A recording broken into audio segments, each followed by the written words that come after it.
That's from where you cut. But I like that, I just wanted to point it out because I like how it's different than what we do, and you're so much square to me. Yeah, it's square. Which I think is going to make that cut maybe a little stronger, right? Because we were talking about from a muscular structure, yeah. I'm much stronger here than I would be. I think it's a more stable stand when you cut, when you stand like this. Of course, you could argue, right, the opponent cuts to you, but that's why I have to do this kind of movements if you need to have it to avoid it. But yeah, it's really. And when in the armor, you know, the older styles, it makes sense to be more bladed because you have the sode, the shoulder armor there to protect you, so it makes perfect sense. Yeah, but Mugai is not very bladed, so it's really stand frontal. That's really the point. Interesting, yeah. Not very bladed. It's cool. Might even influence the way we want to hold our swords.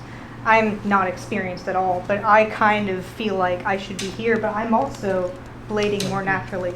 And up here, when I was trying to do it, I had to put my hands closer together, and it feels so different. Yeah, it's different, but really that's the way we train. So what they always tell us, don't go too wide on the grip. So the grip should be like this. Oh.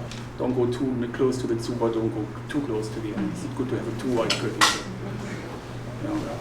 Again, everything depends on the school, right? So just take it what we do.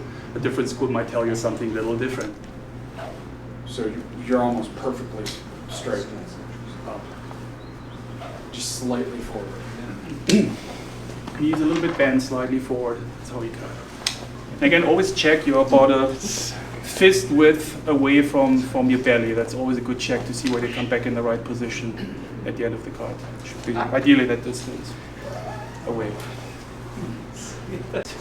And your opponent has the same size that you have. So always think about it. Your imaginary opponent is my size in my case, or Mr. Dean's size in his case. So, and when you do the cut, it should not leave the blade. When you do the cut, the idea is as well, you bring forward the blade like this, then do the cut where you have the acceleration, and then you stop the blade here. And you can see you never leave the blade. And the kisaki, I'll show that in a second here, the kisaki should show to the opponent, kind of the opponent's right eye. That's kind of the idea. So when you do the cut, that's where you want to end up. And a good way to control where you overextend or not, bring the blade down where you want to be, a fist away, right? That's the control. I'll show it here. Same position, by the way, when you start. Right leg a little bit bent, straight on the left one. And then you do basically just a sideways cut, which doesn't leave the plane. So you never leave the plane. It goes like this. And again, it's not cutting a circle, it's cutting an ellipse. Same concept. You bring it forward, and then you do the cut. And you stop it, so don't overextend like this. And the way to check it is, if you bring it down the sword, I'm not ending up a fist away, right? So when you bring the sword down after the cut, you should be a fist away. That's the right angle where you stop. That's how you can check it, whether you have the right angle. Not too far forward, which is bad because I want to end up here. Not too far backwards because I couldn't even bring it back here. It's here. Bring it down. Yeah, that fits. And again, when you're a beginner, do it slow. As an advanced, you basically loosen the grip on your right hand a little bit. It's only on 2 fingers. And then you close it when you cut. On the plane, make sure it doesn't leave the plane. Height is chest height. That would be too high, right? That would be too low.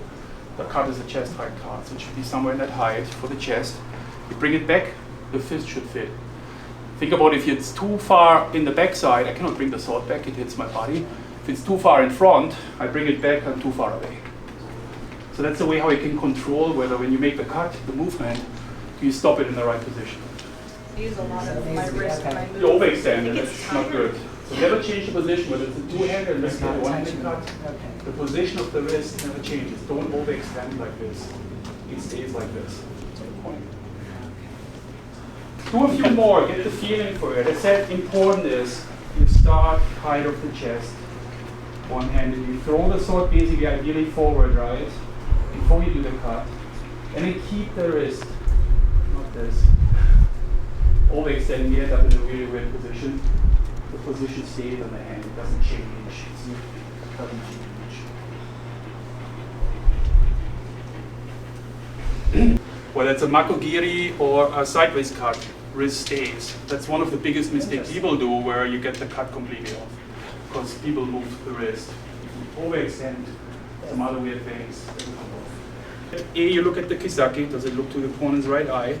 The other one, bring it down. You need to be a wrist away, then you know you don't overextend or you're not too far off. That's always a good check at the beginning. I always do that all the time. Do my cut, yeah, okay. The way your wakizashi is in the way, in order to fix it, I need to bring it in front so I can have a clear grip on my katana. That's the reason why we push the blade forward. There's a triangle here, so I have no obstruction from the daisho set with my wakizashi. That's the real reason for this. Okay, shoulder wide. Push it forward. Hand comes at the same time. Then I push it a little bit open, so you want to have something like 5-10 centimeters open when you push the sword out with your thumb. And then basically what you do is a sequence of 2 steps cut, 2 steps cut. So 4 steps in total with 2 cuts. I'll show it first and I'll explain.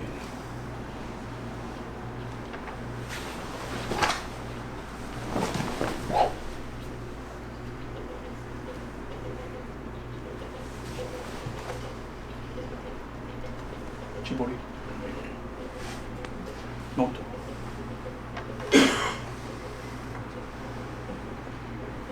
Hand goes in front, grabs. Kajira. Sanjay. Shisensai. Like we do. Okay, show it here. Shoulder wide.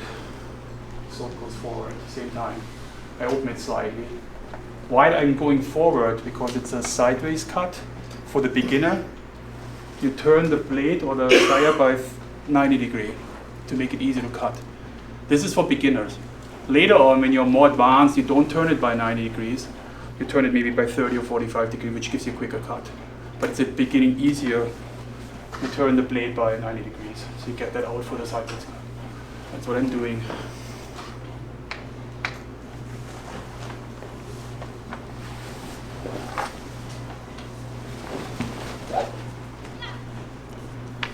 Ma, timing, 1, 2, 3, lower the blade, 1, 2, 3, Shibori, 1, 2, 3. See the wing of the arm when you're standing? It needs to look like this, etiquette. Once you're done with that, 1, 2, 3 in the Shibori, Noto, you bring the side backwards, koiguchi, you grab it here with the fingers. Bring it a little bit backwards, like in the old gear cars, right? Where you push the bring it over.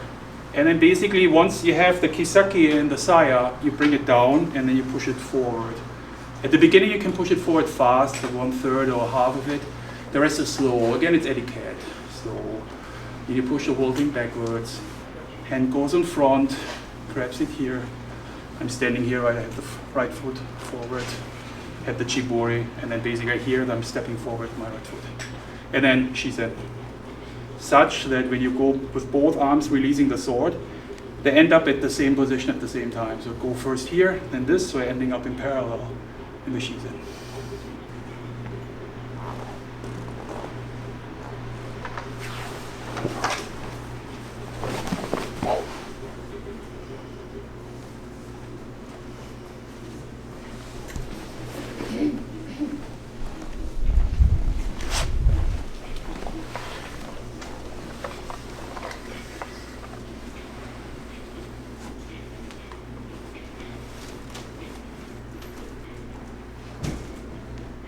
That's Kyorichi.